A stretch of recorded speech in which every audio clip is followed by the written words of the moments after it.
Então, vamos lá, né? Esse evento é uma organização do Movimento Preto na Pedagogia Waldorf, movimento que se configurou esse ano com o objetivo de trazer elementos da cultura africana e afro-brasileira para as escolas Waldorf do Brasil, promovendo ações antirracistas e reparadoras.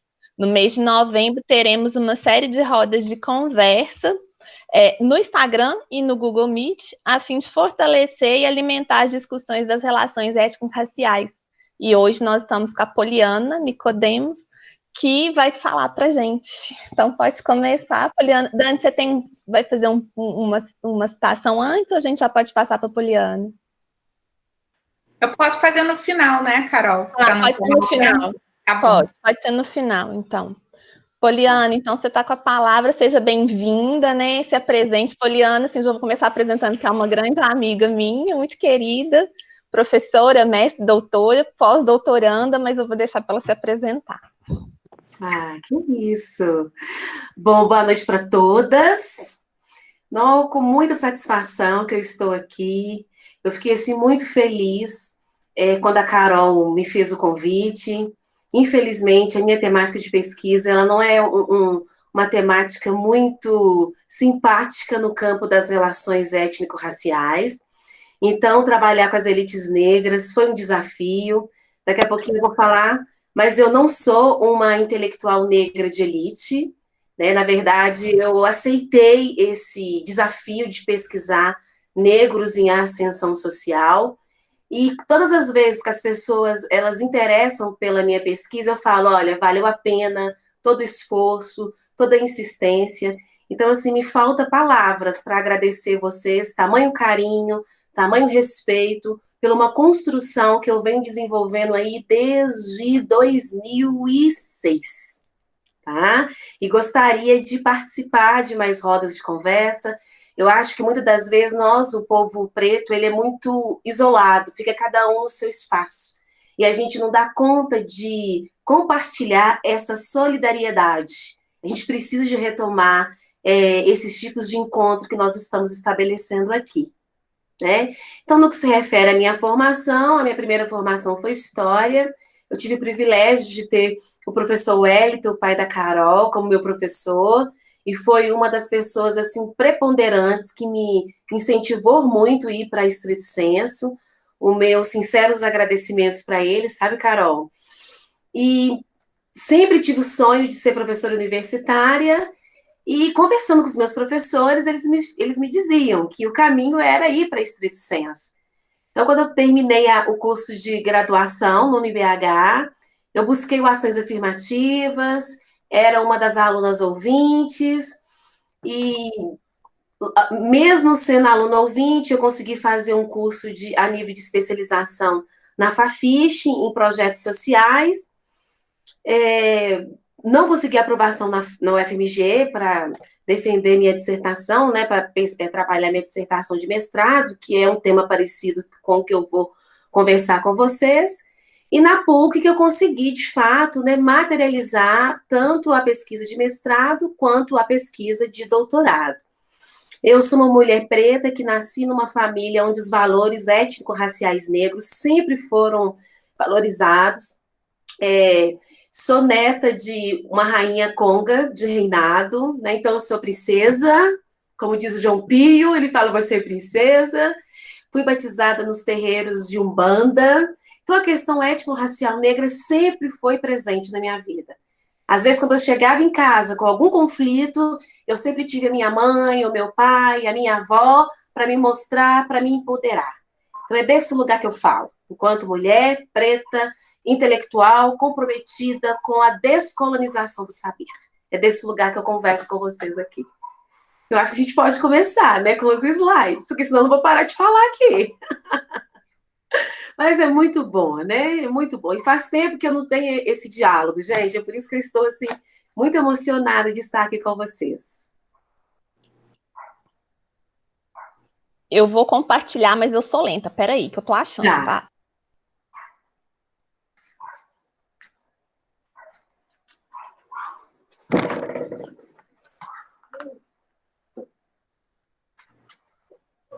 Acho que agora...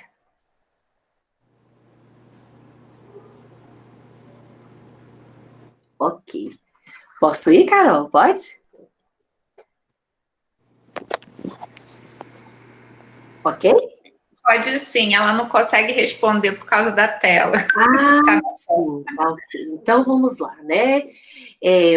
O tema da nossa roda de conversa aqui será retratos socioantropológicos de jovens negros de elite, estudantes do ensino superior em Belo Horizonte, Minas Gerais, Brasil.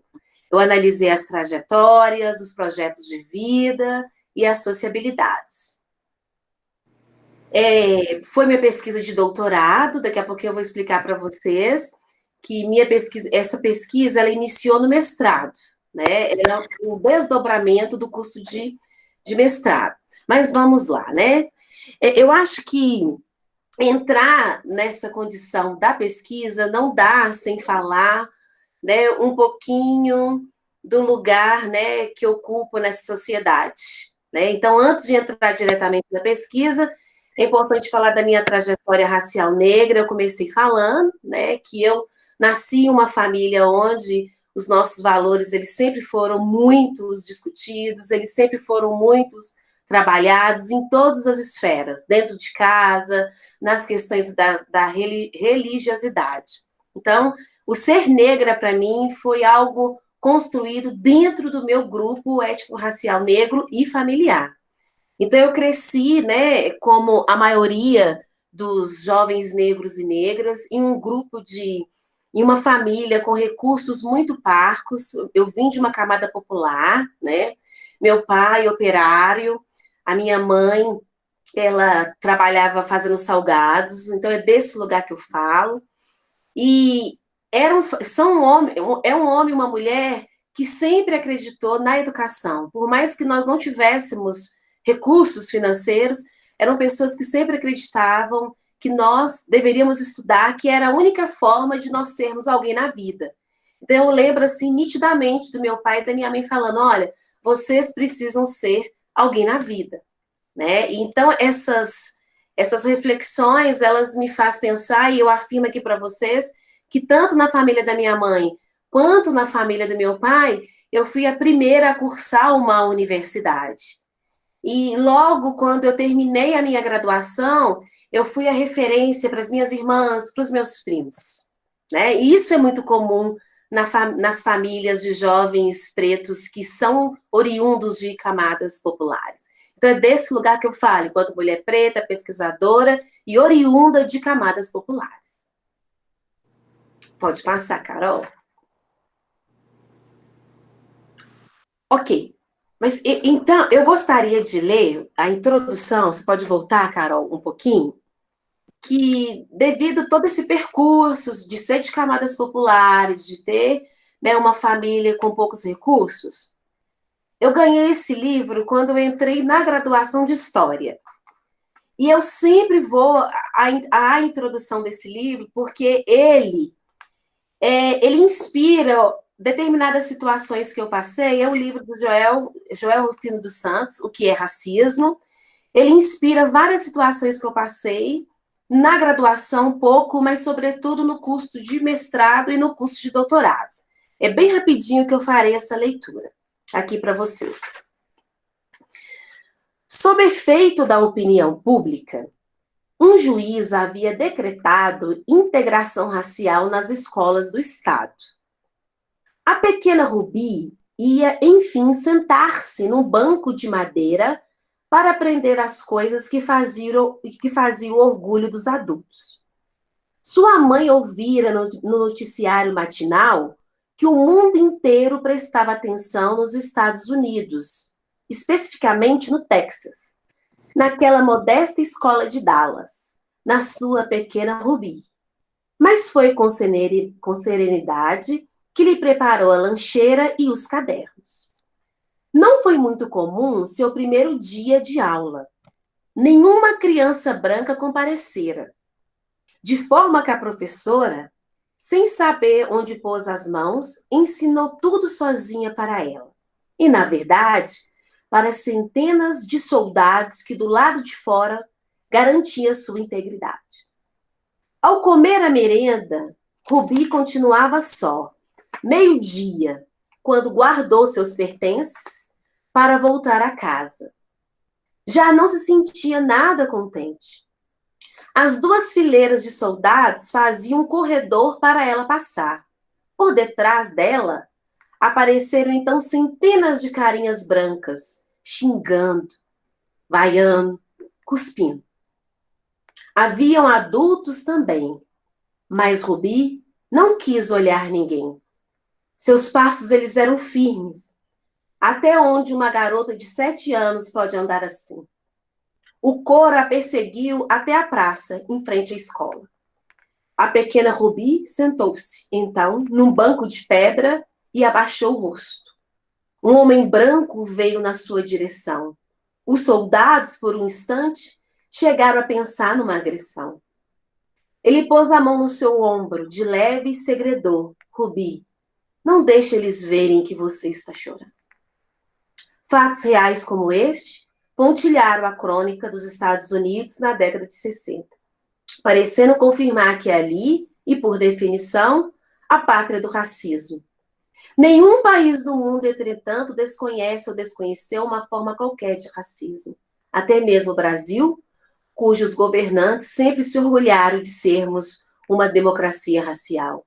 Tem provas de que o fenômeno ele é universal. Meninas, quantas vezes eu me senti como a Ruby Brits na universidade? A nossa entrada, infelizmente, ela é permeada de olhares.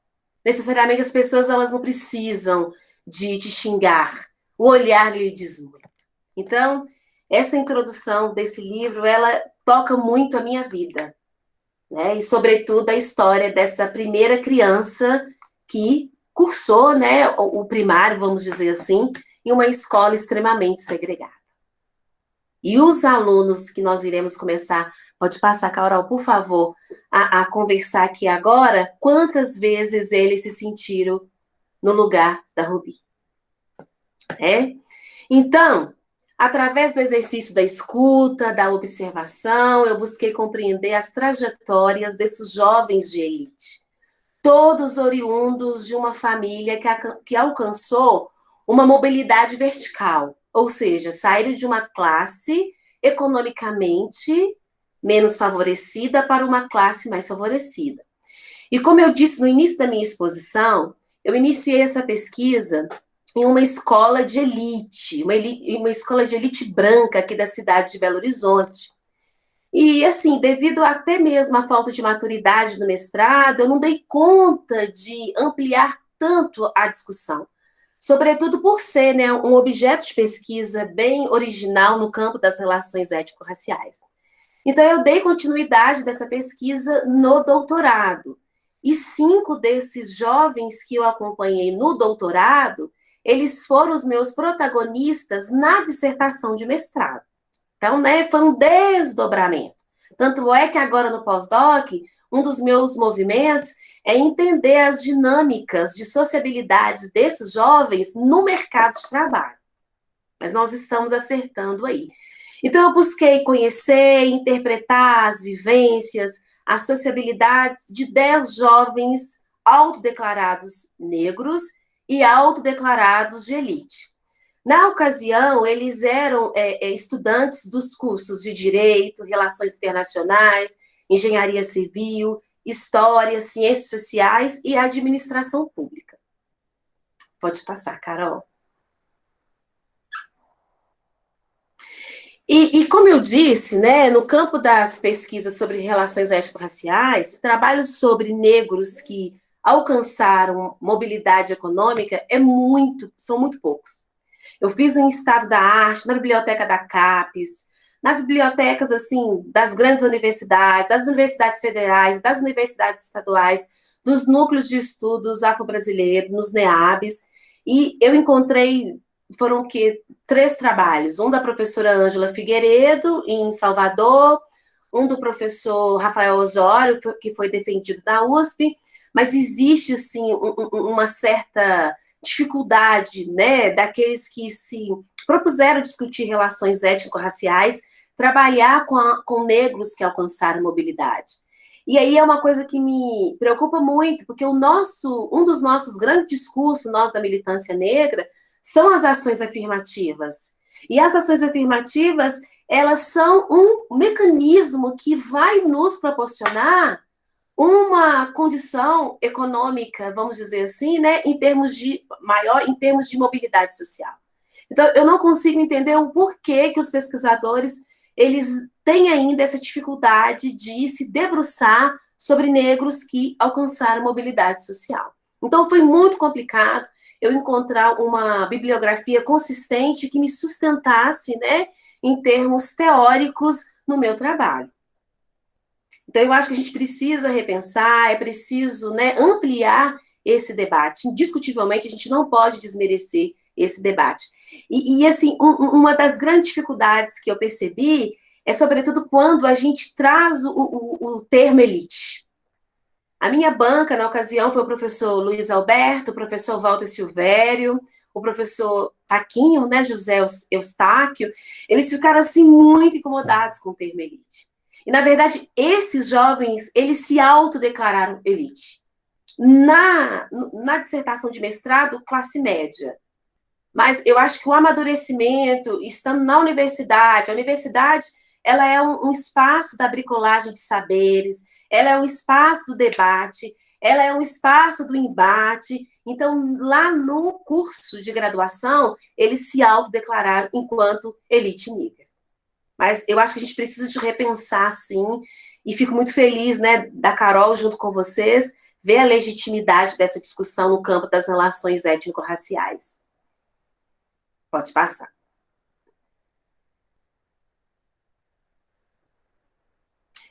Pode passar, eu já falei sobre essa questão. Né? E aí, né, um dos pontos que eu trabalho na minha tese é que, indiscutivelmente, a maioria dos nossos povos pretos, eles ocupam a base da pirâmide social, né? Indiscutivelmente. Mas a gente precisa de pensar também na representatividade, é claro que é de um grupo menor que estão nas escolas privadas. E, sobretudo, com toda uma lei de combate ao racismo, a Lei 10.639. A Lei 10.639, ela abrange toda a educação básica, seja ela pública ou ela privada. Então, as escolas privadas, elas têm o quê? A obrigação de tratar esse assunto, não só sexta-feira, que é o dia 20 de novembro, é um assunto que tem que acontecer de uma forma, né, interdisciplinar ao longo de todo o ano. Então, a gente precisa de entender o que essas escolas elas estão fazendo, o que essas escolas elas estão produzindo, como que essas crianças pretas elas são recebidas, qual é o tratamento dado para essas crianças pretas. Então, a gente não pode desconsiderar. Né? Indiscutivelmente, a gente pode fazer isso. Pode passar. Então, o meu objetivo geral foi identificar, foi descrever, foi compreender as trajetórias e os projetos de vidas e as sociabilidades desses jovens autodeclarados elite. Por mais que eu não tenha feito um doutorado na antropologia, a minha orientadora, ela é antropóloga. Então, a minha pesquisa, ela teve também um viés etnográfico, porque eu fui nas casas desses jovens. Eu conheci as famílias desses jovens. Eu transitei nos espaços de sociabilidades desses jovens. Então, a antropologia ela foi a ciência que me sustentou no que se refere ao olhar, ao ouvir esses jovens, ao registrar. Em determinados momentos, eu me coloquei no lugar deles. Não é fácil a gente pesquisar grupos familiares. Então, quando as pessoas falam, né, que o pesquisador ele tem que ter total asepsia intelectual, mas quando a gente escolhe pesquisar os nossos grupos, isso é muito difícil. Então, em vários momentos, eu chorei junto com as meninas. Eu lembrei, assim, de situações que eu passei nas escolas públicas. Então, eu acho que são questões que mexem muito com a gente. E a antropologia que me acolheu, a antropologia que me sustentou em todo esse percurso de tentar compreender as tramas e os dramas desses jovens. Pode passar. Eu busquei compreender as trajetórias, as possibilidades, os limites de ser negro na condição de ser negro de elite. identificar as ocorrências, as possibilidades, as dificuldades, as facilidades nas trajetórias individuais e coletivas, conhecer os tipos de recursos que esses jovens, eles utilizaram junto com seus familiares nos seus projetos de vida, compreender como esses jovens, eles lidam com as barreiras raciais, com as barreiras discriminatórias, com as influências dessas barreiras nas suas escolhas, nas suas relações de amizade, sobretudo dentro da universidade. Pode passar. Como eu disse, foi complicado, né, mapear, ter acesso a um material teórico que tratasse sobre as elites negras. Então, a professora Ângela Figueiredo, se vocês forem ler minha tese, é um referencial teórico que aparece muito, porque o trabalho dela, ele me inspirou em vários aspectos, as categorias que ela utilizou, a forma que ela conseguiu, né, definir o que ela estava chamando de elite negra. E ela também compactua desse discurso que eu apresento no meu trabalho, que, na verdade, as pessoas falam, olha, o negro que se acende, ele embranquece, ele esquece, ele vira as costas para o seu passado. De fato, alguns fazem isso, devido a essa estrutura racista, sexista, homofóbica, excludente. Então, de fato, alguns negros que alcançam mobilidade, eles acham que isso já resolveu o problema deles. Mas a gente sabe que o racismo no Brasil, ele não é de classe, ele é de origem, ele é de marca. O racismo, ele é presente na vida daqueles que possuem os traços diacríticos iguais aos meus e iguais aos de vocês. É pele preta, é cabelo crespo, né? É o formato do nariz, é o formato de boca. A questão genética, ela não é as nossas barreiras raciais. O racismo, ele está naquilo que os olhos conseguem enxergar. Indiscutivelmente, o nosso problema não é de classe. Reflexo disso, o nosso ex-ministro do Supremo Tribunal Federal, ele narra nas entrevistas, em churrascarias, em restaurantes, as pessoas entregavam a ele a chave. Fazia referência como se ele estivesse na condição de chofer. Não tem nenhum problema de ser chofer, não, manobrista ou também chofer. Mas são os estereótipos, são as marcas, são os estigmas que a sociedade, ela construiu em relação a nós. Eu me lembro que quando eu comecei a minha carreira enquanto professora universitária, que foi no curso de Direito, um aluno virou para mim no primeiro dia de aula e me perguntou, professora, como foi que a senhora chegou até aqui? Como foi que a senhora chegou até aqui? Eu virei para ele e falei, como todos os professores chegaram. Mas por que esse estranhamento? Porque na cabeça dele, na mentalidade racista que ele foi educado, que ele foi escolarizado, ali não era o meu lugar. Eu não tinha cara de professora. E, sobretudo, no direito. Eu tenho certeza, gente, eu desafio qualquer professora branca a entrar comigo em uma sala que ela não será, né, ela não será interpelada dessa forma. Mas é um lugar que nós ocupamos no imaginário social. Um outro autor que, né, o Bourdieu, tem algumas críticas a ele, mas foi as categorias defendidas através dos 4 capitais que me permitiu mapear esses retratos socioantropológicos. O capital cultural, que é, na verdade, né, todo aquele conhecimento acumulado através dos diplomas, dos títulos, o capital social, que, na verdade, são as sociabilidades, o capital econômico, o dinheiro, que muitos diziam lá no meu trabalho que o dinheiro dava poder, e o capital simbólico, que são as representações que nós ocupamos na sociedade. Então, essa discussão dos 4 capitais, a partir da autodeclaração, a partir do estilo de vida que esses jovens eles foram me pontuando, eu consegui mapear, né, um conceito de elite negra. Ok? E o capital cultural é vamos dizer assim, é a condição mais falada por eles e por algumas mães que, quando eu estive nas residências, elas entravam, né, elas invadiam a entrevista e falavam, não, eu já falei que eles têm que estudar. A única forma de nós vencermos, né, professora, é ter um canudo na mão. A mãe deles falavam assim. Porque, na verdade, tanto os pais quanto as mães, eles conseguiram, né, oferecer a eles uma vida economicamente mais favorável devido aos diplomas universitários.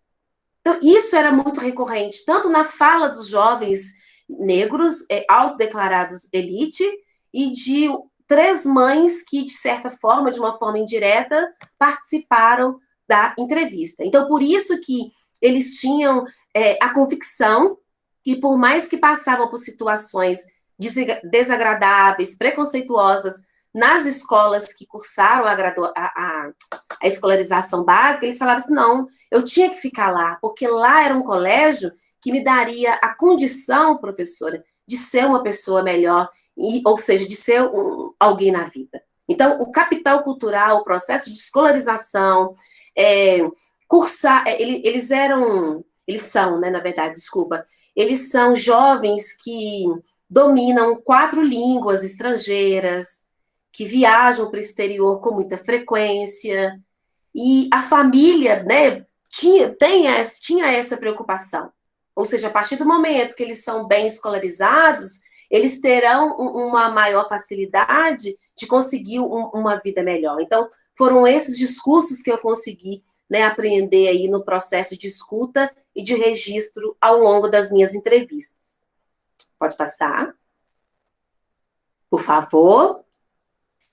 O Florestan Fernandes, ele foi também, né, uma base muito forte no meu trabalho, embora eu tenha algumas críticas, porque anterior ao Florestan Fernandes, não sei se vocês conhecem, o trabalho da psicanalista Virginia Leone Bicudo.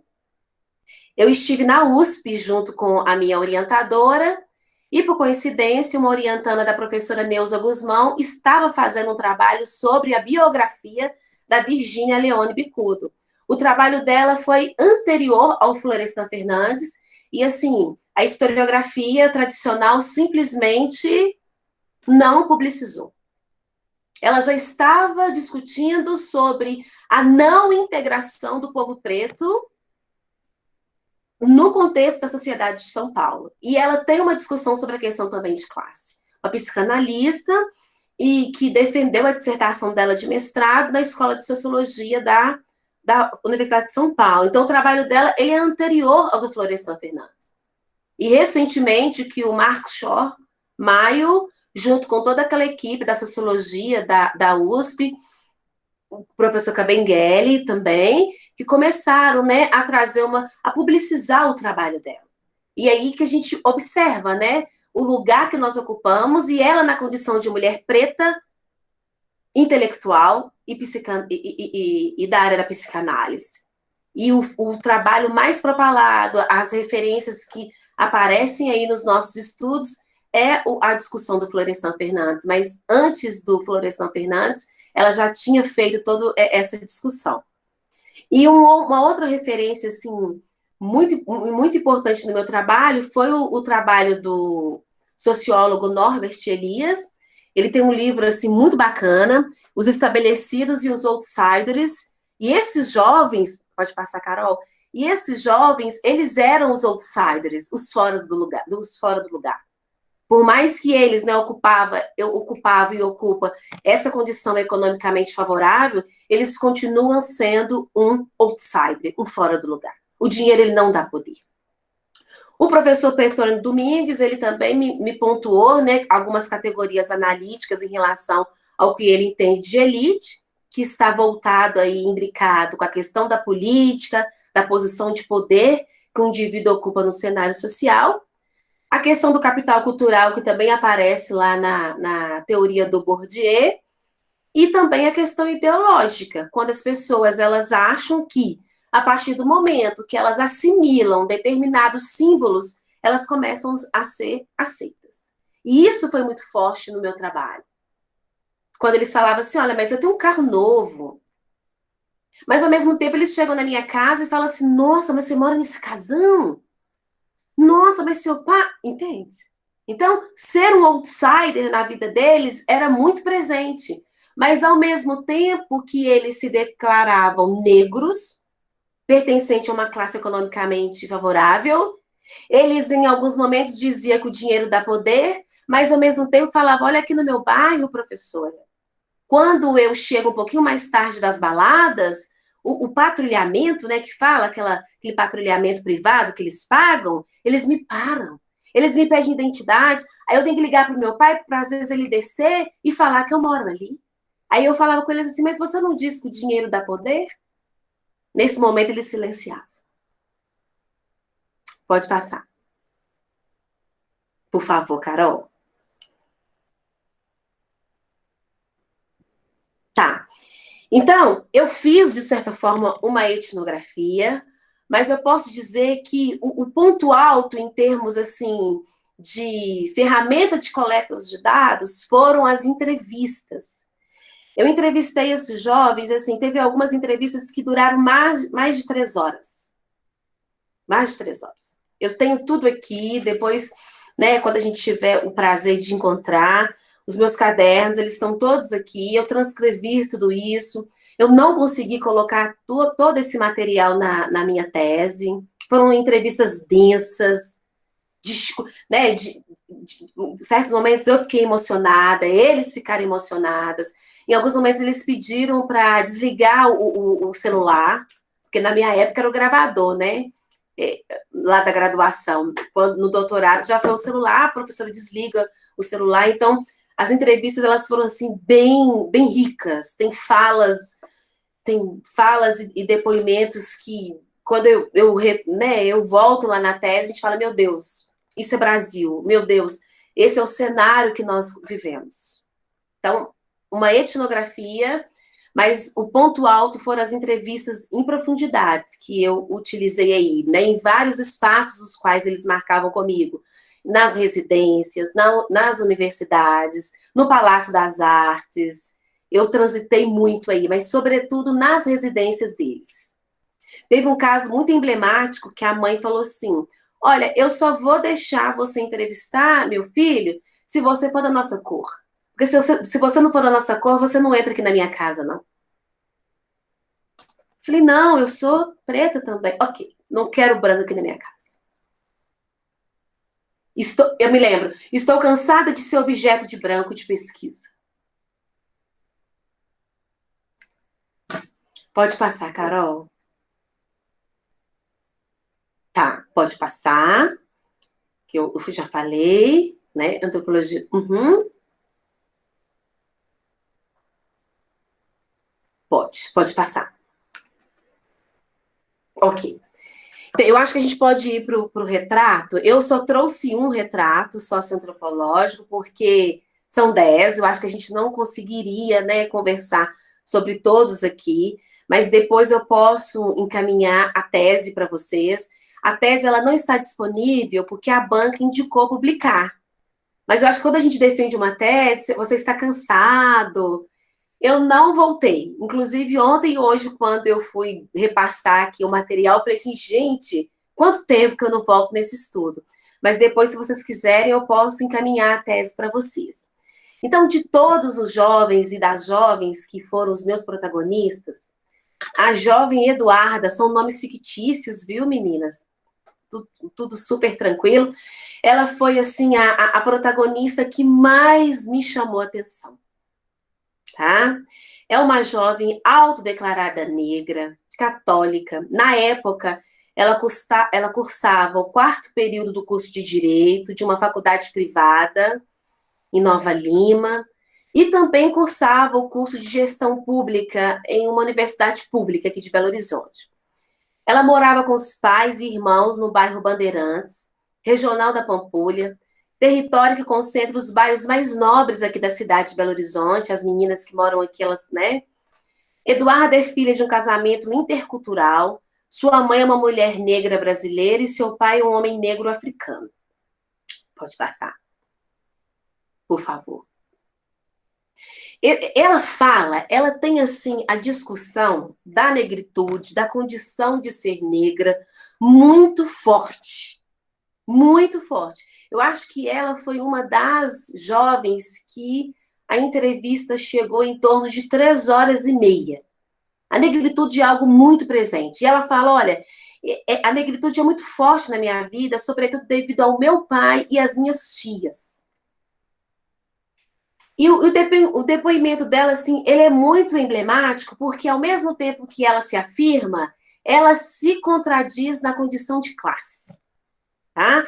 Então, ela faz pontuações muito importantes sobre os desafios dos negros em espaço cuja presença é muito pequena. Ela fala dos problemas que ela enfrentou na Universidade de Direito, dos professores sempre, tudo que era discutido sobre as questões raciais, ela que tinha que dar conta, ela que tinha que responder, não só na universidade privada, mas também na universidade pública.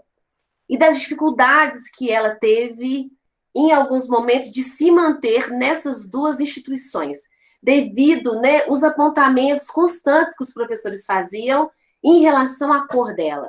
E na universidade privada, ela era a única jovem preta do curso de Direito. Já na pública, não. Né? E o curso que ela cursava na ocasião na pública era gestão pública e tinha um número de alunos pretos e pardos maior. Mas as maiores dificuldades que ela narra, que sofreu, foi na universidade privada, segundo ela, uma universidade muito elitizada, de pessoas que... Parece que a universidade ela foi construída para aqueles que moram nos condomínios aos arredores da universidade. Quando a gente vai falando assim, vocês vão sabendo qual é, né? Porque, enfim, pode passar. Por favor, Carol. Tá?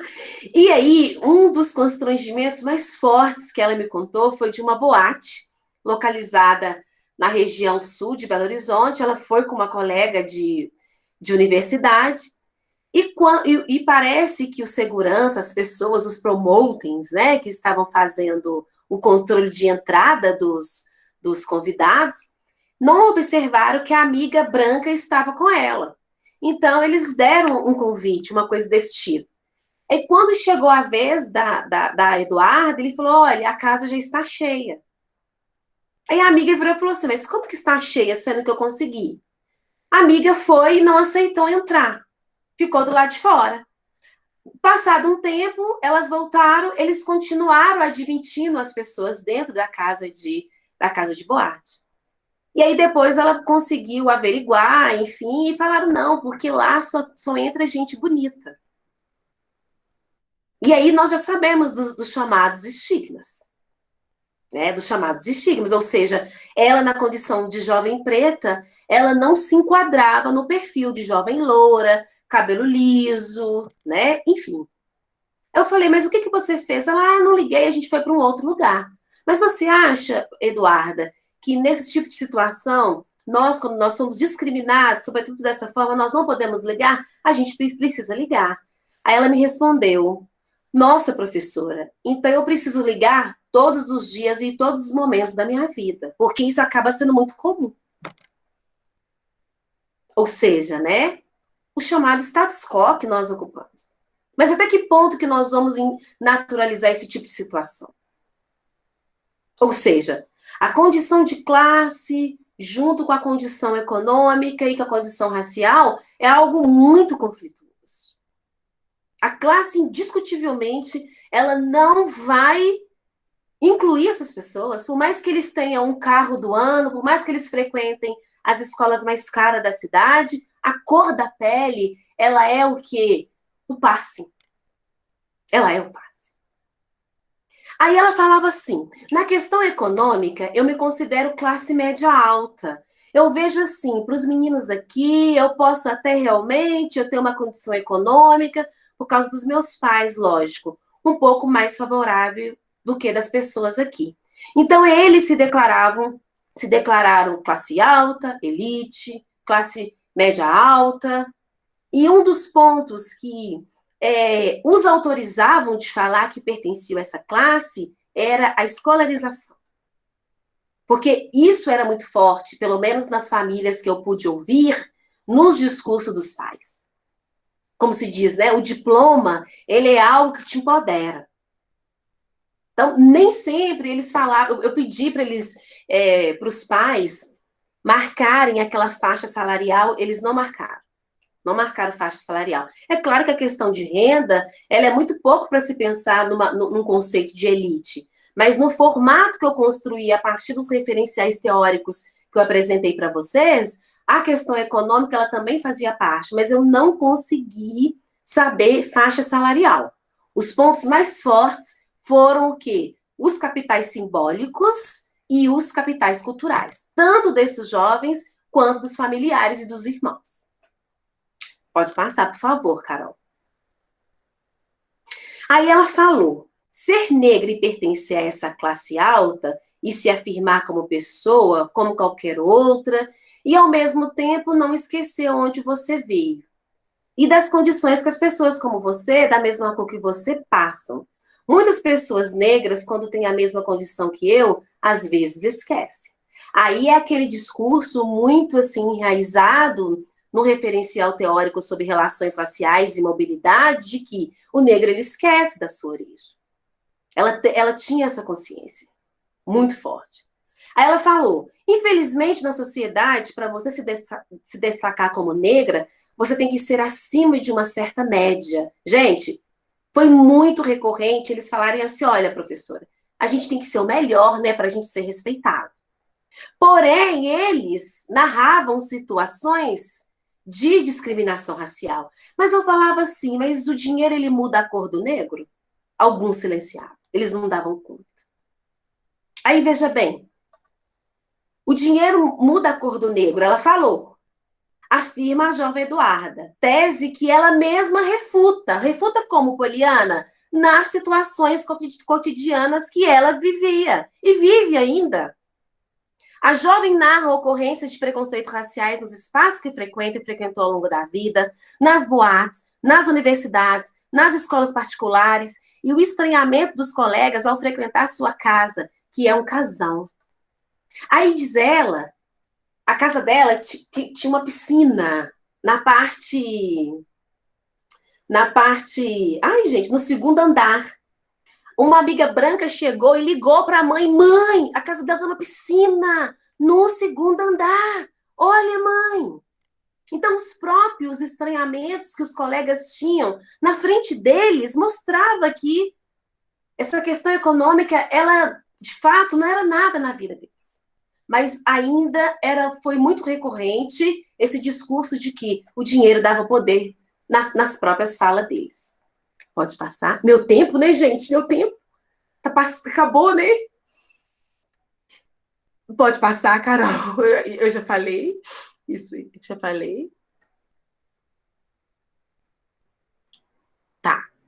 Então, a partir das experiências vivenciadas por eles, o dinheiro não embranquece. Indiscutivelmente, o que demarca as relações cotidianas é a chamada linha de cor. E a mestiçagem.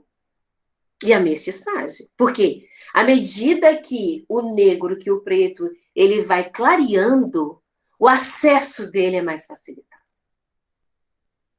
Infelizmente. A danada mestiçagem, ela veio simplesmente para né, desaparecer com o nosso povo.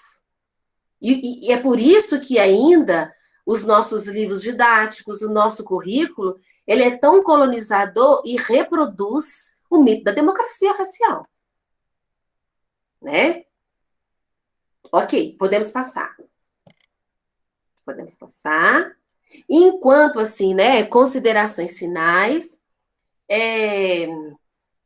uma das preocupações que mobilizou nessa pesquisa foi que olhássemos para esses jovens para além do viés econômico e de renda, por mais que foram categorias necessárias para se pensar, né, essa condição de elite, foi necessário pensar na escolarização, na família, no percurso, no acesso a bens culturais, nos lugares que eles ocupam na própria sociedade, nas tramas, nos dramas, nas dificuldades e nas possibilidades. Então, assim, ao retomar as narrativas desses jovens, que foram os meus protagonistas nessa tese, né, e se intitular enquanto classe alta, elite, classe média, foi possível interpretar condições associadas aos seus estilos de vida, aos seus gostos e às dificuldades que eles tiveram, né, e têm ao longo da vida. Pode passar.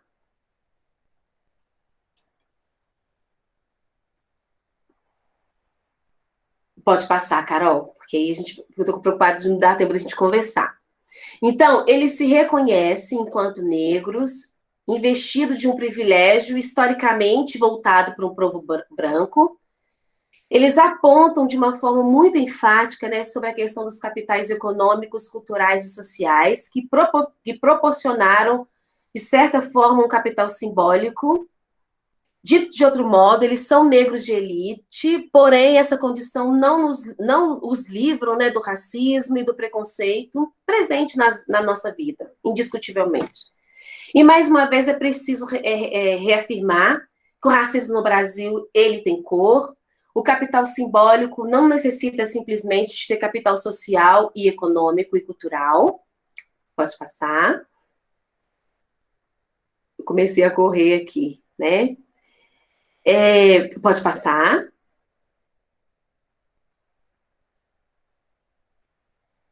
Pode passar. Porque senão a gente não vai debater. Pode passar.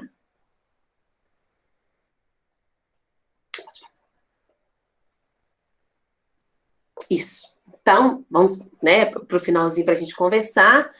No período da coleta de dados, que foi de um ano, de 2014 até 2015, alguns desses jovens já cursavam os anos finais da graduação, né? Inclusive, uma estudante já estava na França cursando mestrado.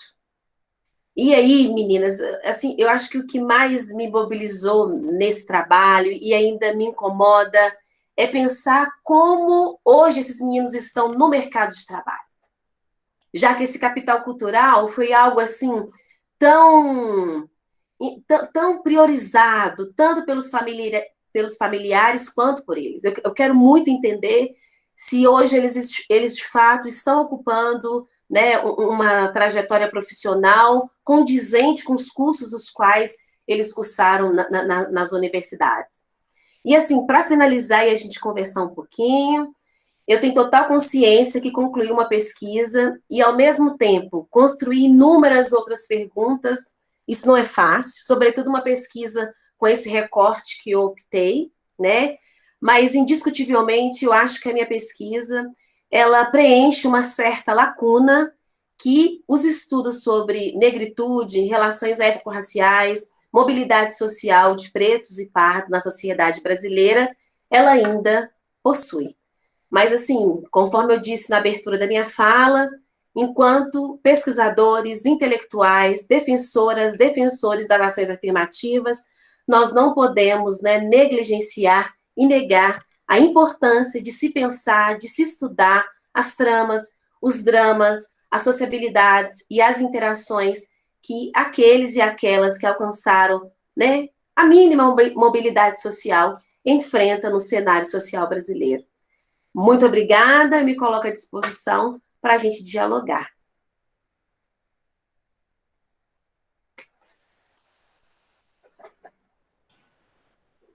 8h30 já.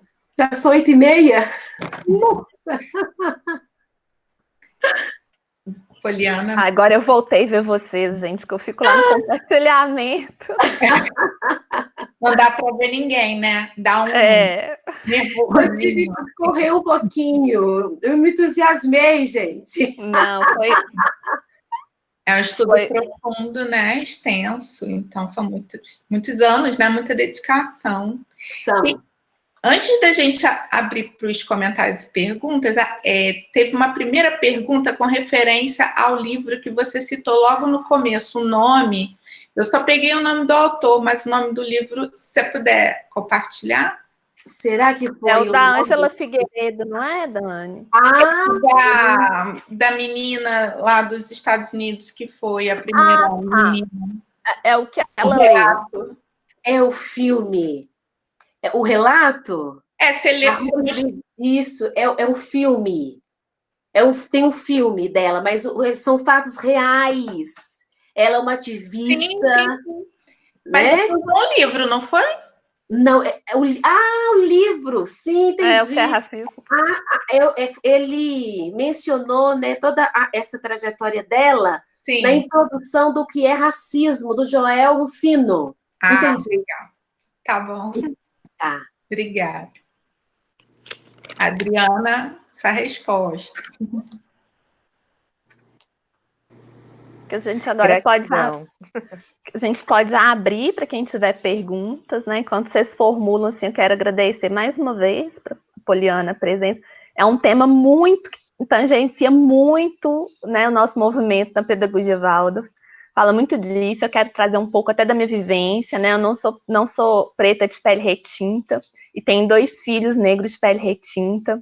Moramos num desses condomínios de Nova Lima, para a qual a tal universidade foi criada, né? Os meninos estudam numa escola aqui dentro do condomínio, que é uma escola Waldorf, e eu passo todos os anos, eu me pergunto se eu devo mantê-los na escola privada. É uma crise pessoal que eu tenho com muita frequência, né? A Dani, eu já tenho compartilhado isso com ela, é uma crise que eu tenho com frequência e a gente fica sempre naquele dilema, mas a gente consegue mantê-los, não só a mensalidade, mas todo o aparato que é um lugar legítimo para eles, mas é muito difícil, né? É muito difícil. É um papel de abrir fronteiras, né? De abrir o caminho né? Assim, a picareta mesmo, mas não é fácil fazer isso. Ser o negro único nos espaços é muito desconfortável, né? Por isso que a gente sente tão bem, né, Poliana, quando a gente encontra os pares, assim, fala, nossa, eu preciso disso. Porque ser o negro único é difícil. Eu acho sua fala, assim, quando você fala que a gente precisa trabalhar mais sobre negros de elite, é muito importante. Eu não sou de elite, mas fico muito perto dela. A gente, às vezes, não é, mas fica muito perto, né, dela. Quando a gente ocupa certos cargos, quando a gente consegue acessar certos produtos e serviços, a gente fica por um triz dela. Eu acho muito importante, assim, eu vejo muito isso com meus filhos, né? Quanto que espanta, a coisa da casa é muito interessante, que aí a gente mudou para uma casa no condomínio. Nossa, você mora numa casa, né? O bairro chama Ouro Velho Mansões. Nossa, você mora ali, né? Assim, não tem mansões, tá, gente? No Ouro Velho tem poucas, mas fica todo esse imaginário, né? Assim, a gente sabe que não é fácil essa ascensão. Eu não vim de uma classe popular, como a Poliana falou, meu pai foi professor dela na universidade, meu pai já tinha rompido, já tinha tido essa ascensão, ele é um pós-doutor, né? Minha mãe também já tinha rompido, não fui a primeira, então a gente já está, né? E meus filhos estão num outro lugar já que o meu, então a gente fica muito deslocado, e é muito bom quando você vem com, né, com a sua pesquisa e com a sua presença também, para a gente falar, não, a gente tem que continuar, né, Dani? A gente precisa continuar falando disso, desse outro lugar, não só do que precisa, né? Do que da falta, mas do que ganhou já. Então aí, gente, já falei muito. Exatamente. É muito interessante ouvir o relato da Carol, assim, porque eu me coloco também um pouco nesse lugar, mas eu venho dessa origem bem simples, né? Minha mãe foi cozinheira, meu pai bombeiro hidráulico, e eu, assim, sempre fui muito ligada no 220 em tudo, e, assim, para percorrer e mudar minha trajetória muito dentro desse olhar desses jovens. Quando eu te ouço falar, eu fico tentando não fazer isso com a minha filha, porque eu fui criada desse jeito. Meu pai falava para mim assim, olha, você tem que dar mais, 200%. Não existe essa história de você fazer assim, de qualquer jeito, porque você é preta. Então, assim, por mais que você fizer e fizer bem feito, não vai ter validade. Então, você tem que ser sempre melhor, tem que ser sempre primeira. E, para isso, você tem que se dedicar e buscar. E aí eu vejo com a sua fala que, assim, né, a gente fica pensando, como que vai ser lá na frente e tal. Então, assim, eu vejo que sua fala, então, que é meio que o resultado, assim, que você já está me dando, que o fato, né, da gente batalhar, abrir mão, às vezes, do tempo, porque a gente quer proporcionar essa ascensão, porque a gente sabe, né, que ser preto e pobre, o somatório disso é algo também que coloca a gente num lugar desigual, né? Na verdade, tudo é feito para que a gente fique nesse lugar, né? Menor, inferior e tal. E aí, quando você consegue superar uma das nuances do racismo, que é a questão econômica, Aí você fica pensando assim, bom, então eu vou estar um passo à frente. Não, né? Não vai, tá? Porque alguma hora vão tacar na sua cara, né? Sua cor da pele, seu cabelo, e te lembrar, né, do seu lugar, teoricamente, do seu lugar, né? Então, a tua criação, por exemplo, é algo que te fortifica, né, Poliana? Porque passar por uma família, vir de uma família que eu não tive esse processo de racialização dentro da minha família, né? E eu fui descobrindo isso dentro da minha trajetória. E agora eu oferecer isso para minha filha, desde a mais tenra idade dela, coloca ela num outro patamar também, de muita tranquilidade em relação à questão dela racial, né? A ser negra, estar ocupando esses lugares, né, de uma escola privada, convivendo com crianças, né, de classe média alta, sim, brancas, né, ela não tem nenhuma amiguinha negra. Então, assim, mas são escolhas também que a gente faz de forma muito consciente. Ela poderia estar numa escola pública, né? Mas eu, enquanto professora de escola pública, eu tenho as minhas leituras, né, assim, né, do que é oferecido. A escola pública, ela tem grandes vantagens, mas, assim, é isso, né? Esse olhar de querer estar adiante, de querer qualificar para que a gente quebre um ciclo, né? Assim, que a gente às vezes não consegue sair, né? Vai se repetindo, né? Com a minha avó foi assim, com a minha mãe foi assim, comigo está sendo assim. Não, peraí, então vamos mudar aqui. Mas eu queria fazer uma pergunta para você no sentido de que se você, nessa fala, quando você entrevistou esses adolescentes já adultos, né, na graduação, se você reparou que eles usavam intencionalmente, muitas das vezes, até como uma proteção, esse aspecto econômico e da própria classe, para sair um pouco desse lugar de sofrimento do ser negro, sabe? Assim, eu acho que é uma coisa psicológica que persegue um pouco a gente, porque a gente sabe que é sofrido ser negro, né? E quem é negro tem consciência disso. Então, se a gente vê alguma forma, e é interessante porque a gente vê isso na educação infantil. Eu fiz um trabalho com as crianças de autorretrato, por exemplo, um menino negro com a pele bem retinta, ele se caracterizou, né, se desenhou, e ele, no desenho, ele era branco e ele tinha olhos verdes. E aí eu perguntei, falei, fulano, você tem olho verde? Ele, claro, professora, meu olho é verde. E não, o olho dele não era verde. Não era verde. Então, assim, ele quer, na verdade, está sinalizando que está num lugar de sofrimento, né? Ele quer sair um pouco daquilo ali, se aproximar um pouco mais do ser branco, que é menos sofrido.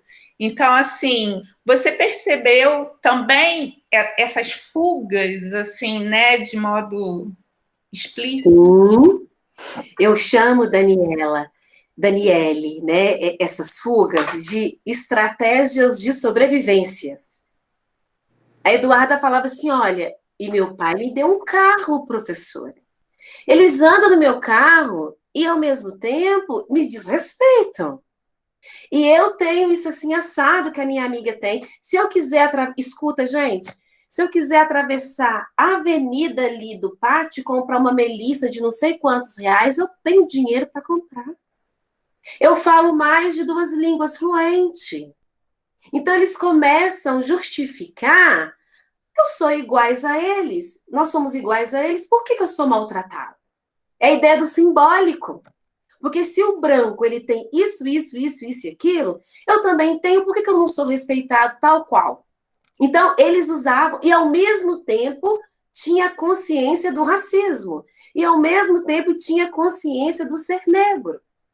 E isso é tão forte que eu estive numa banca do Eduardo Levi, orientando do professor Rodrigo.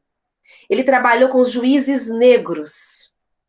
Aí eu acho que por isso que o Rodrigo me convidou, por discutir a elite negra, né, tal.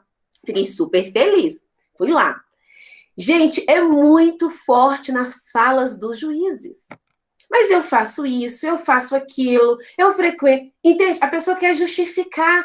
Eu falo que são as estratégias de sobrevivência, mas eu também tenho. Mas isso não dá conta. Não é o simbólico, porque nós estamos lidando com uma mentalidade racista, né? Uma mentalidade que provou para o mundo, através do projeto civilizatório, que nós somos diferentes e nós não somos. Uma perspectiva do biológico, do conceito de raça enquanto hierarquização. E por mais que o movimento negro, por mais que as pesquisas, né, elas buscam desconstruir, como diz meu professor Luiz Alberto, é erradicar.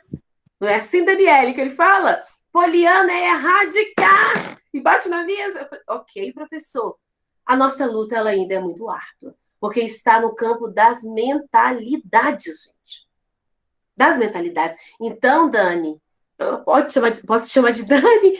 Então, Dani, eu percebi sim essas estratégias de sobrevivências, que inclusive na tese eu chamo de estratégias de subterfúgios através do ter,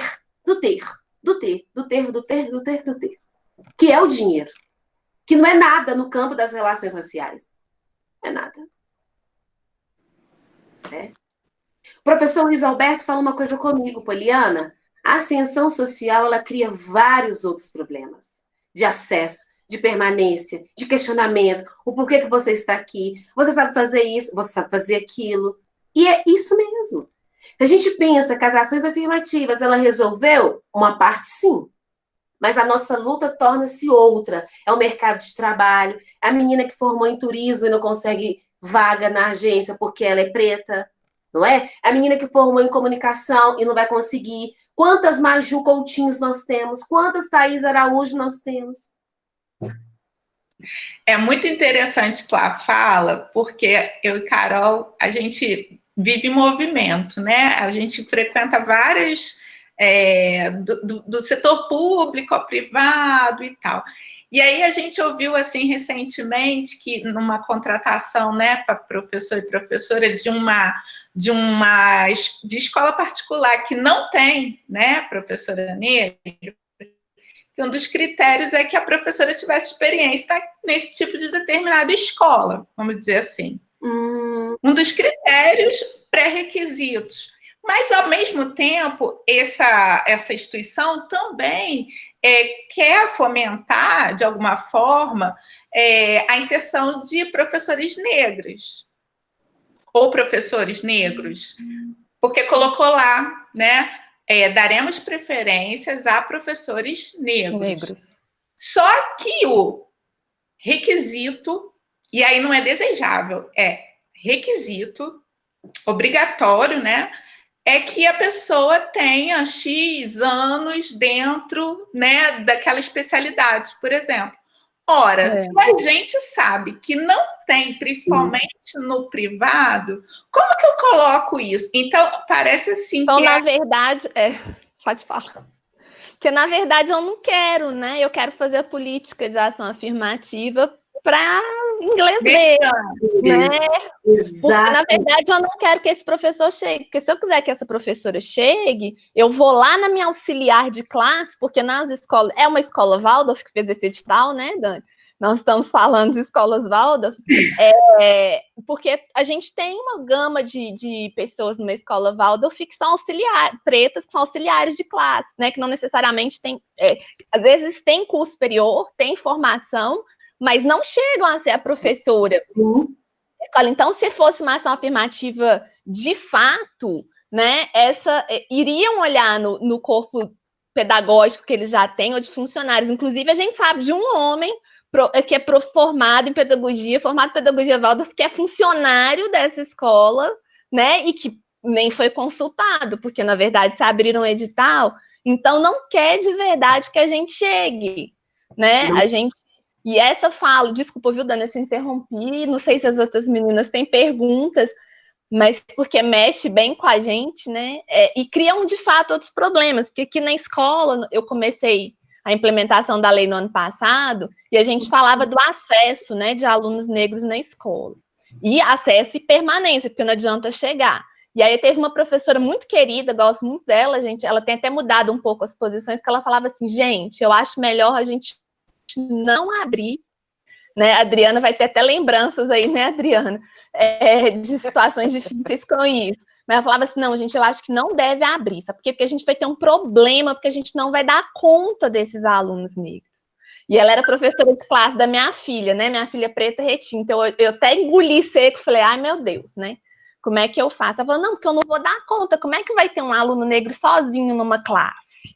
Né? Como é que a gente vai fazer isso? Eu falava com ela, olha, essa decisão não é sua, é da família, né? Exato. Quando eu decido sozinha, meu filho ser o único negro de uma classe, quem decide sou eu, a escola não pode decidir, né? E depois que acessa, a gente tem que garantir a permanência saudável dessa criança, né? Então são muitas questões, né, gente, assim, para a gente ficar muito tempo. Eu queria Adriana, falar, Tá. Queria falar bem assim dessa dificuldade, né?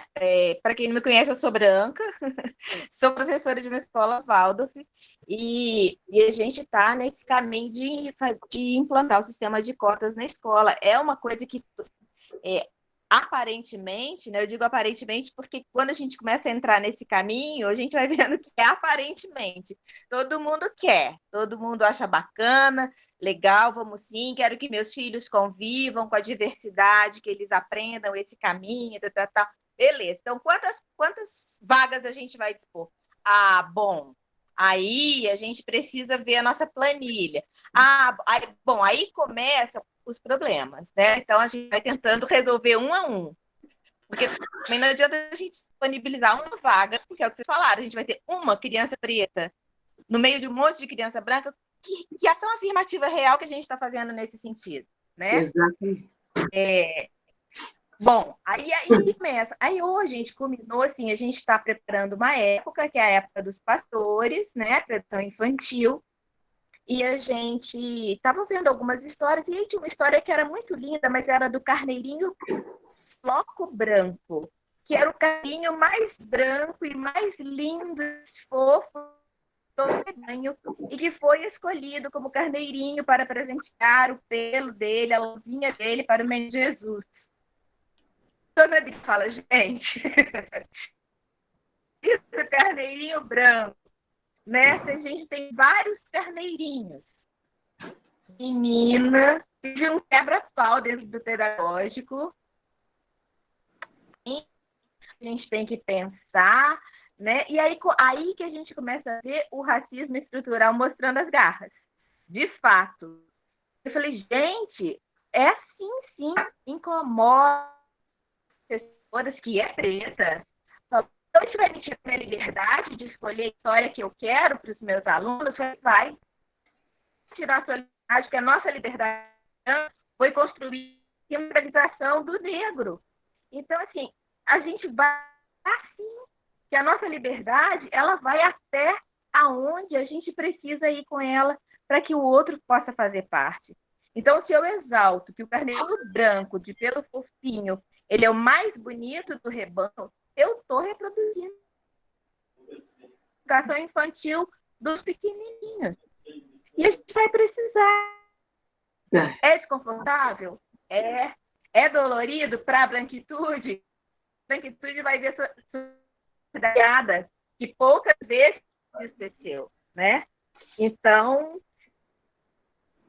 é um lugar muito difícil, que eu estou passando pela primeira vez e imagino, né, tem um pequeno vislumbre de como isso é dolorido durante a vida inteira de uma pessoa preta, né?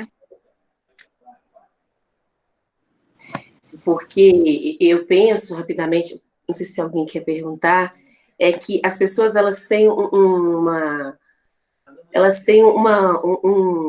conceito de diversidade muito errado.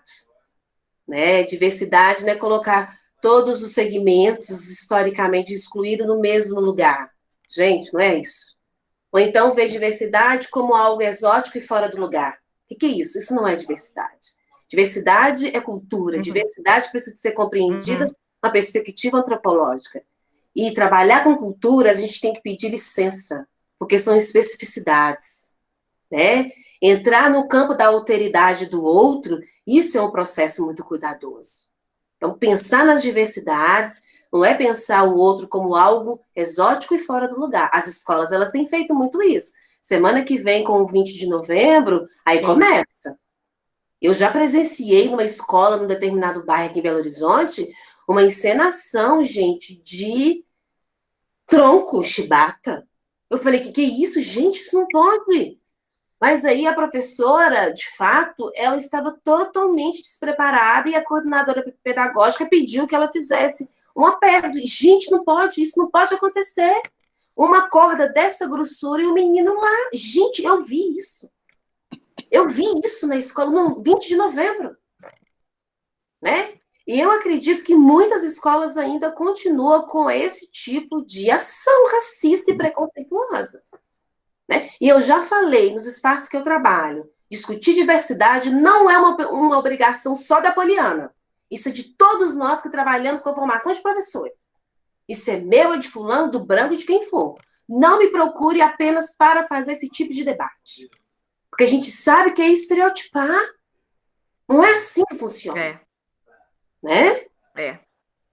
Eu acho que desculpa, Adriana. Assim, não, mas isso é universal, né? Outro dia eu estava um conceito do Silvio Almeida de que esse conceito de homem universal, ele é um homem branco.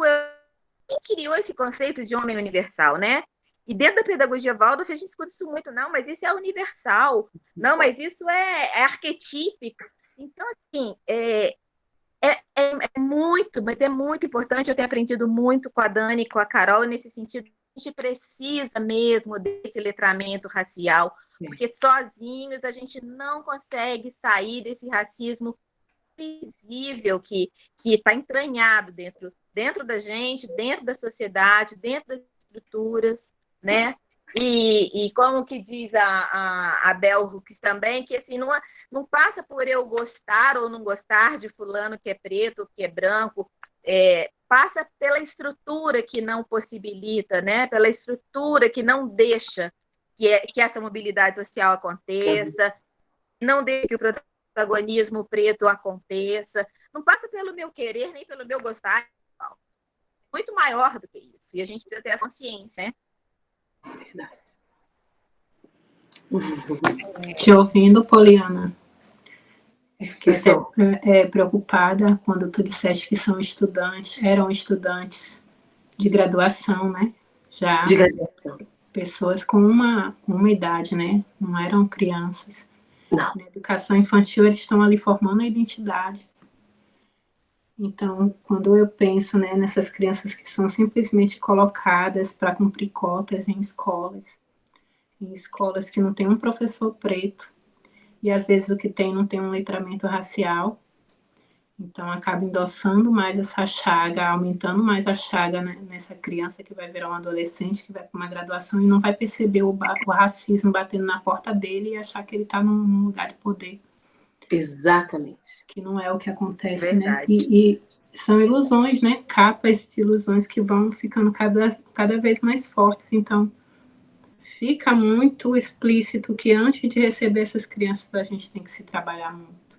Enquanto professores. Sim. A escola tem que investir nesse letramento para esses professores brancos, para os professores pretos, para todo o corpo pedagógico. Porque já é conflituante você trabalhar um tema na escola e vai para casa, a vida é outra, né? É a empregada que é preta, né? É só a pessoa que está ali fazendo a faxina que é preta, o círculo de amizade não é preto. Aquela história, né? Os amiguinhos brancos não vão visitar a casa dele se ele for só uma criança que está ali por cota, porque ele não vai ter uma condição econômica como as outras crianças. Então, essa discriminação que já acontece, ela vai ser medonha. Como é que ela vai atingir essa criança? Que ainda está em processo de formação de identidade. Então, quando a gente, enquanto educadores, vai trazer esse tema para a escola, eu acho que primeiro esse dedo tem que estar apontado para a gente. Sim. É o primeiro lugar. Então, antes até de cobrar da escola, nós temos esse letramento, a gente entende o que é isso. A gente entende o quão nós podemos ser venenosos para a educação dessa criança, enquanto professores? Porque é algo Rosa, que hoje arrasta, né, ficou- Rosa? Interessante a sua análise. Veja bem, 16, aliás, né, 18, 20 e poucos anos, e eles proferem esses tipos de discursos. Isso é muito preocupante. É algo que a gente vai identificar no mercado de trabalho, nas relações cotidianas deles. E eu tenho preocupado muito, Rosa, com os cursos de formação de professores, que é um lugar que, né, eu tenho, assim, autoridade de falar, que foi o tempo de toda a minha trajetória profissional. Gente, é preciso repensar muitas coisas. O problema é muito sério. Gente, é assustador. Literalmente. E essas meninas vão trabalhar com crianças pequenas. Entendeu? A gente não pode ficar falando muita coisa. Elas vão trabalhar com crianças pequenas, que é onde nós precisamos de construir toda essa linha que Rosa acabou de nos chamar a atenção. É aí que está a questão. E eu acho, meninas, que nós temos que ir para a educação infantil também. Eu, às vezes, me culpo, Poliana, porque, né, a universidade, nós vamos estar trabalhando com os professores, mas nós que temos toda essa garra, toda essa leitura, esse letramento racial, a gente precisa de também ir para a ponta. Vocês já estão, né? A Daniela é professora de crianças pequenas, a Rosa também. Isso, Rosa também, a Adriana também, nós estamos bem representadas. Então... A gente precisa ir, né? A gente precisa de estar mais com essas crianças pequenas. Eu queria só ler. Fazer tudo. Desculpa, a Adriana quer falar, gente, eu ia ler aqui. Desculpa, Adriana. Tá. Não, rapidinho, é só falar que assim, Não, essa fala tranquilo. da Rosa foi assim, calou bem fundo aqui dentro de mim, porque com essa discussão que a gente teve hoje na escolha de uma historinha, né, que teve esse quebra-pau, a professora está até sem conversar comigo hoje, eu vejo que a gente não está preparado, sabe? Assim, a gente ainda não está preparado para receber as crianças, como a Rosa falou. Como que a gente vai receber essas crianças se a gente ainda não, né, não consegue perceber isso? Até falei, gente, a escolha dessa história aqui está sendo só a ponta de um iceberg de toda uma prática pedagógica que a gente vai precisar rever. Então, assim, essa fala da Rosa veio, assim, acender um sinal de alerta mesmo, sabe? Eu acho que a gente vai precisar de fazer um preparo, um letramento interno do colegiado para que a gente possa receber essas crianças com mais propriedade, sabe? Adriana, Tá. Eu acho muito interessante, né, a fala de todas vocês, mas se vocês não tivessem começado esse processo de pensar nas cotas, vocês não se abririam para esse letramento, né? Aquele dia que eu e Dani fomos, né, conversar com vocês não chegariam nisso. Então é bem cíclico, né? Por alguma ponta tem que começar. Eu admiro muito, né, o caminho que vocês estão fazendo. Acho que serve bem. A Adriana é uma das nossas convidadas da última semana de novembro, viu, Poliana? Eu vou te mandar o convite. Então ela vai estar com a gente também. Eu acho que é muito importante, né, que outras escolas percebam isso, que o caminho não é fácil, mas que a gente tem que começar por alguma ponta. Ou começa pela cota, mesmo que ela não se efetive agora, ou comece pela formação do professor. Algum lugar tem que ter, senão, né, não acontece o movimento. Mas eu acho muito importante vocês terem começado. Eu quero ler aqui a fala da Kátia, que ela escreveu no chat. Eu sou negra, tenho 55 anos, química de origem popular, professora e sempre fui a única negra em todos os lugares de convívio.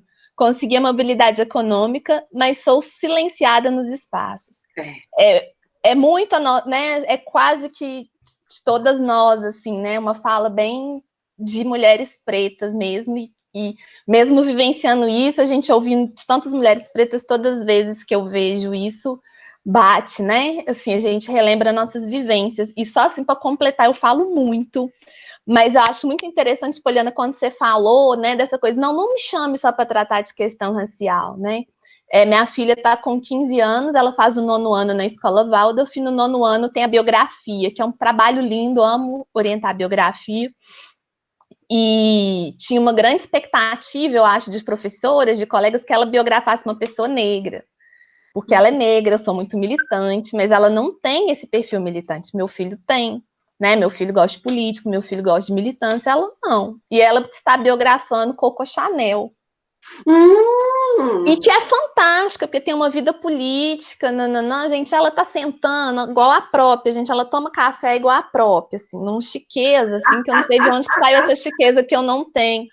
E as pessoas, nossa, mas ela não vai biografar uma pessoa preta, né? Ser tão militante. E aí eu sempre respondo, eu sou tão militante para que ela possa não ter que militar um dia, né? Para que outras mulheres pretas não precisem gastar tanta energia para se colocar em certos lugares. Então isso tem ficado muito forte para mim com a chegada, né, da Tainá na minha vida, assim, que entende o lugar dela, que percebe muitas questões de discriminação, que tem um letramento, mas que se deu o direito de estar biografando Coco Chanel e que vai vestir de Coco Chanel mesmo. Ela sabe que mesmo ela sendo preta, ela pode vestir uma roupa de Coco Chanel, né, para apresentar, né, e assim, e queria até costurar, mas enfim, por causa de pandemia a gente acabou não conseguindo comprar os tecidos que ela queria e tal, mas eu queria pontuar isso, porque assim, precisamos ter militantes, mas alguém precisa de descansar e também as próximas gerações não precisarem, né, de passar por isso.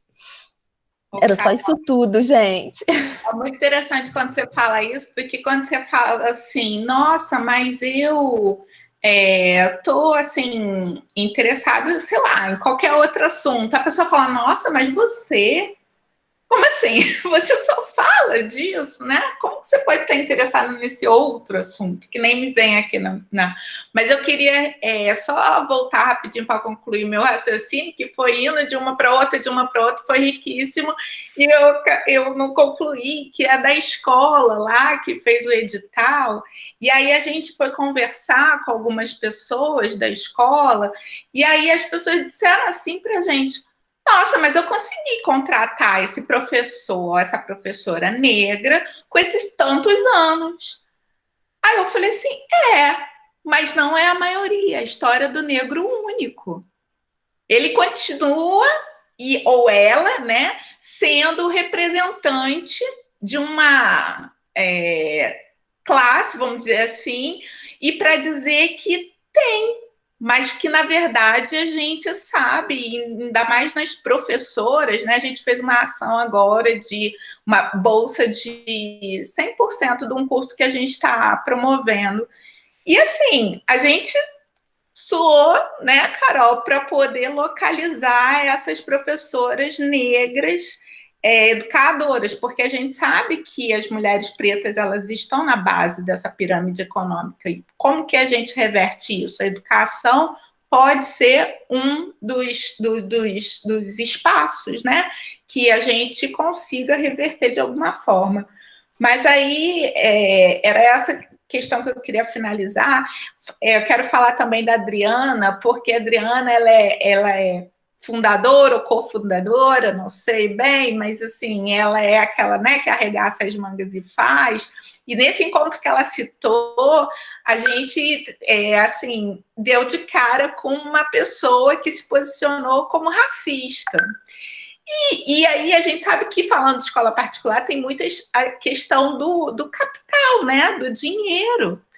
E muitas das vezes a escola sabe que precisa dos racistas, porque eles pagam, né? E aí eu admiro muito a postura da Adriana, porque, inclusive, né, aconteceu dessa pessoa acabar saindo da escola, porque viu que a escola ia, né, aprofundar cada vez mais nessas questões, questionar, não ia ficar só naquilo. Então a racista, né, saiu, porque não tem outro nome, a gente precisa nomear o que de fato é, né? Então, assim, é um ato de antirracismo mesmo, de já ter entendido a necessidade da superação, a consciência de se trabalhar ainda mais. Eu sou da educação infantil e eu gosto da educação infantil, admiro a educação infantil justamente porque eu acredito que na educação infantil a gente tem grandes chances de quebrar essa questão do racismo, porque se na escola a gente trabalha e em casa a gente trabalha também, a gente pode ter mais sucessos, né? Então, trabalha conscientizando a família, trabalha conscientizando a escola através de formação de professores e professoras também, trabalha de forma institucional, que isso consta no PPP, que você entra na escola e fala, nossa, essa escola trabalha dentro de uma perspectiva plural, étnica, trabalha a racialidade. Então, assim, isso transparece, né? Uma escola que abrace a todos. E a fala da Rosa também foi uma fala muito importante. E aí eu peguei uma parte, porque, assim, nós, enquanto professores e professoras, nós temos a nossa parcela ali de responsabilidade, com certeza. Mas as instituições educacionais que são regidas pela legislação, elas têm também. Então, assim, a Lei 10.639 coloca né, o estudo e a cultura africana, afro-brasileira, e a 11.645, a indígena, como um arcabouço, né, assim, que legislativo, não é só, a gente usa essas duas leis só para se referenciar, mas, na verdade, a gente sabe que é muito mais que isso, né? Tem Estatuto da Igualdade Racial, tem diversos documentos que promovem essa equidade, essa igualdade racial.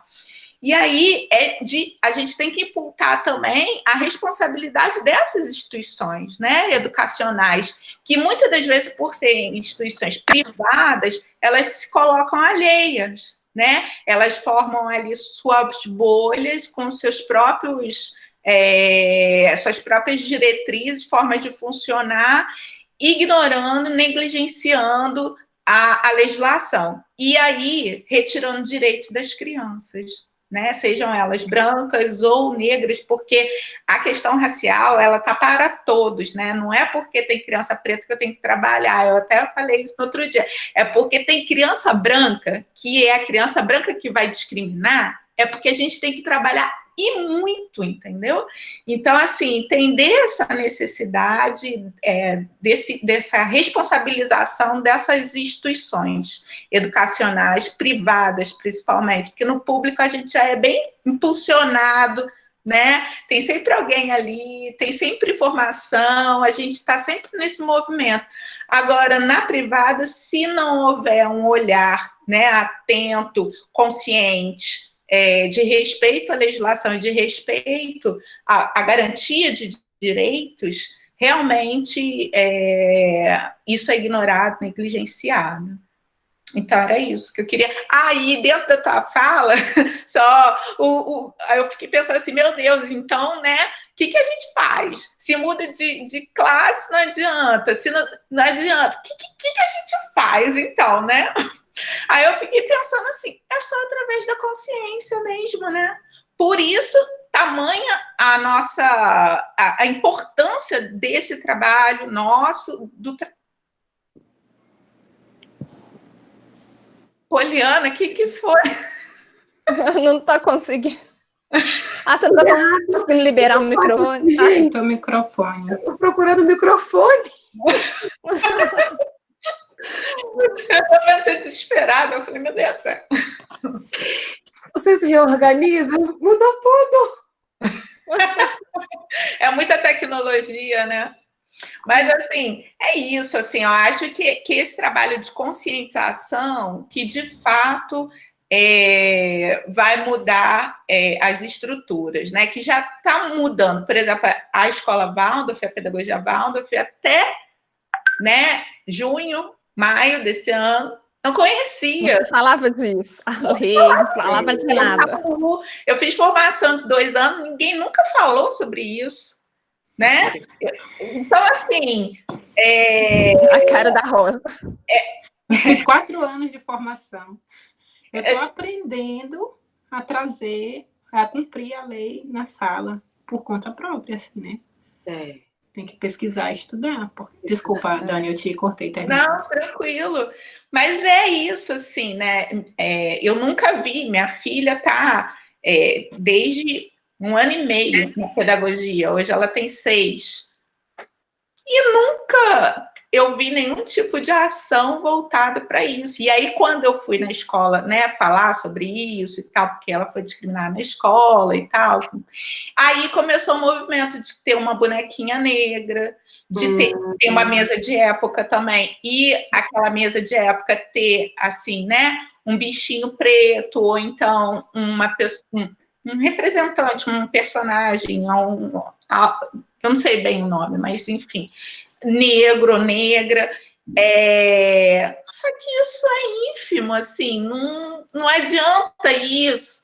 E lá, na hora do brincar livre, o coleguinha falar assim, nossa, mas seu cabelo, hein? Jogou areia, a areia fica, né? Não sai, não. Que, né, na pedagogia Waldorf, eles têm muita liberdade, tem essa coisa com a natureza, acesso à terra, então, assim, é suja, assim, isso é maravilhoso, né? O que não é esse processo de racialização, que não tem essa consciência racial, e aí esse tipo de comentário, por exemplo. E aí, de repente, a professora, que também não tem essa consciência racial, ouve e não fala nada. Mas a professora não estava perto, não? Não. A professora estava perto, mãe, mas ela não falou nada, não. Eu falei, tá bom. Então, assim, é investir em formação mesmo, investir na consciência, investir para que isso esteja no cotidiano, né, das nossas vidas. Desculpa.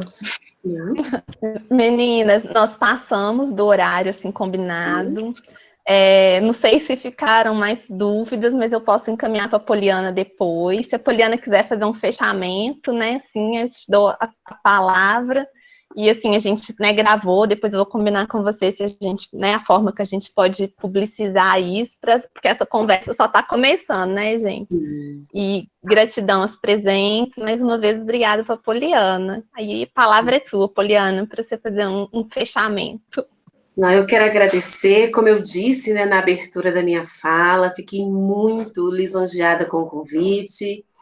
E eu gostaria que esse fosse o primeiro de vários outros encontros que nós vamos estabelecer. E quando vocês falaram sobre a lei, eu me lembrei de uma questão que eu escrevi na tese, né? A lei, ela é de 2003, e nós estamos lutando contra uma mentalidade racista de mais de 500 anos. Nós estamos aprendendo a aprender. E, novamente, eu penso nos cursos de formação de professores. Eu me coloco à disposição de vocês. Foi, assim, uma noite memorável na minha trajetória enquanto pesquisadora preta. Muito obrigada por acreditar em mim, no meu trabalho. Nossa, adorei, gente. Faz tempo que eu não tenho um momento, assim, tão emblemático igual eu tive com vocês aqui hoje. Muito obrigada mesmo. Poliana, você pode deixar o e-mail? Posso? Carol, você digita para mim, porque... é só clicar aqui no... Você localizou? Se não localizou, eu... posso sim. É Kátia? Posso, um prazer. É Rosa. Sim. .com.br. Excelente. Que nós possamos estabelecer aí várias parcerias. Ok.